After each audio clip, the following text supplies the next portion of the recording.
नमस्ते प्रणाम, हम किसैर लाल यादव और काल हमार रोड शो बावे ई नई पुल होते हुए सिंगर टोला गरदेवी स्थान बड़ी मस्जिद मोहम्मद परसा खरवाड़ होते हुए हमनी के जैब सन्नाथ बाबा मैदान में सिमरिया।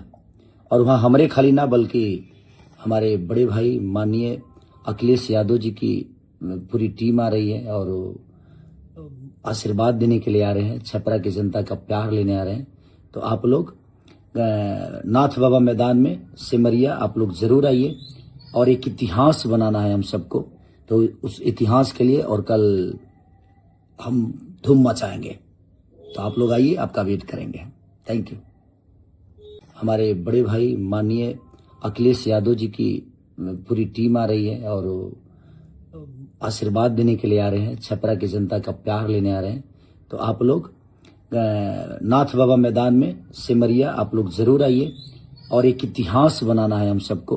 तो उस इतिहास के लिए और कल हम धूम मचाएंगे, तो आप लोग आइए, आपका वेट करेंगे। Thank you.